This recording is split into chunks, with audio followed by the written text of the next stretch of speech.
On this opportunity to accumulate health, we're talking about food and the holidays. More times than not, we get stuck in our traditions, in our past experiences. It's not necessarily bad or good, but it just is. And the challenge comes when how we enjoyed the holidays historically doesn't line up with our current health accumulating life plan. So Thanksgiving, Christmas, New Year's, personally, I love them all, and what they represent. I recognize that given that the couple thousand patients I see throughout the year, that this isn't exactly the case for everyone, and I think we all want to be mindful of this while still enjoying family and friends and just the new birth. All that said, and lived out, let's talk about the food we are consuming over the holiday season. Because every single year, it seems like when October hits, I'm lining up patients in a pretty aggressive manner, related to their food routines and making adjustments, setting them on a path to massive health success. While I know the holidays are looming, just weeks down the road here. And we can't just take a break from our food-related health accumulation over the holidays, and then just plan on picking it up in January, because that's like 3 months usually for most people. I would say we can't do that because we are health accumulators. We are taking full advantage of every season of life. So he's like, seriously, Matt? Man, hear me out on this. If you are in a state of health demise and you put in the discipline to put your health promoting habits, in motion, and then you go and take 2 to 3 months off because it's the holiday season, you haven't created habits. You put yourself back. You're taking steps backwards. Habits are activities that stay with us even when life goes haywire, or even when Thanksgiving, Christmas, New Year's show up. Nobody, is losing their health because of what they ate on Thanksgiving Day or Christmas Day. Plenty of people are losing their health, losing their momentum, and finding themselves farther and farther behind because of what they ate the week leading up to Thanksgiving, Christmas, the week after Thanksgiving, Christmas, the weeks between Thanksgiving, Christmas, over and over. Patients will literally come back March and April of the following year telling me how they've been off their food routine or their strength training routine because of the holidays. And I'm thinking, man, the holidays were 3 months ago. They've been way back. But this is our problem in America. Eggnog used to come out like a week or two before Thanksgiving, and then it'd be tough to find it again in the stores, like after Christmas or even just leading up to Christmas.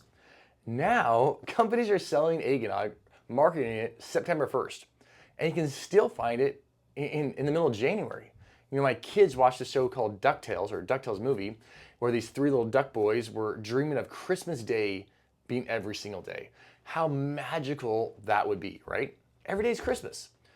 The first couple of days, these little ducks, they're like, man, this is awesome. Another day, we're opening presents, all this good food, best life ever. But then the magic of Christmas started waning. After a couple of weeks of every day being Christmas Day, it's no longer Christmas Day because Christmas Day actually only happens one time per year. It's a singular day out of 365 days out of the year, celebrating the birth of Jesus the Christ.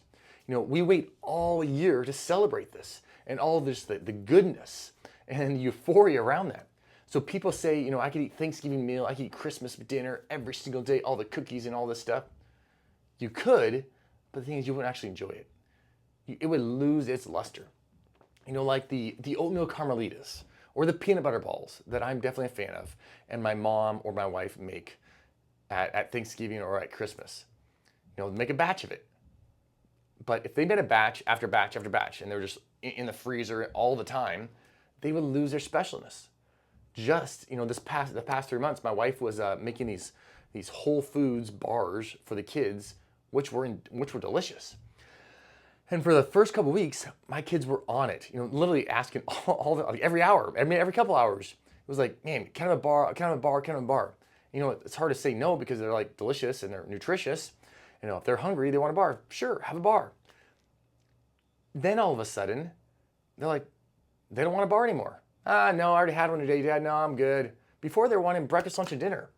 but it's the newness is gone, the freshness is gone, and now it's just a bar. So if you want to make a health power move this holiday season, make Thanksgiving Day, make Christmas Day, make New Year's Eve a full-on celebration buffet.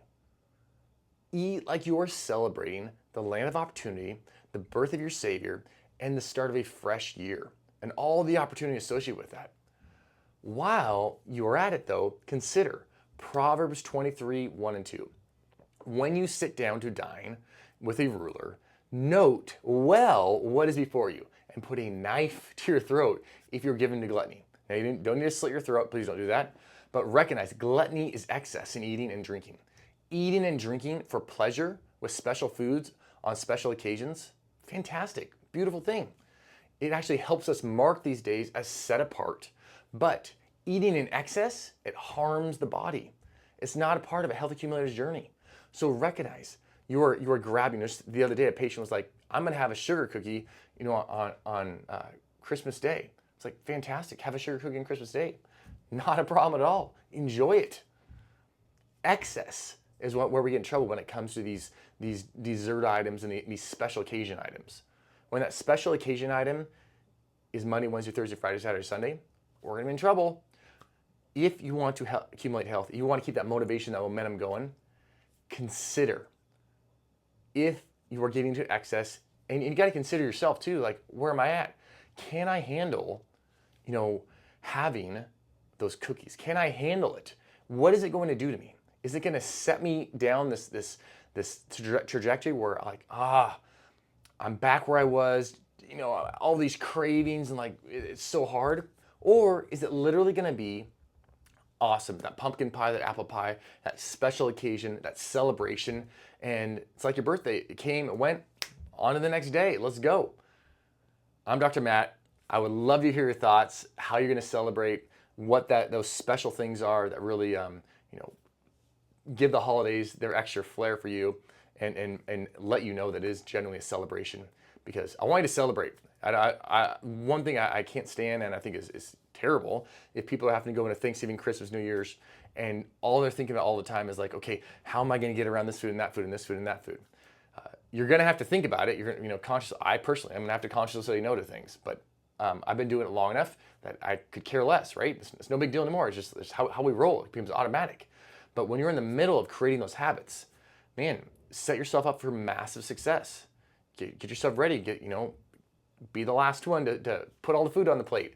Be like I've talked about before. Be the one with a smaller glass versus a big old glass. Maybe your plate is a smaller plate versus the big old plate that you pile on, to help subconsciously make it so that your appetite is better regulated.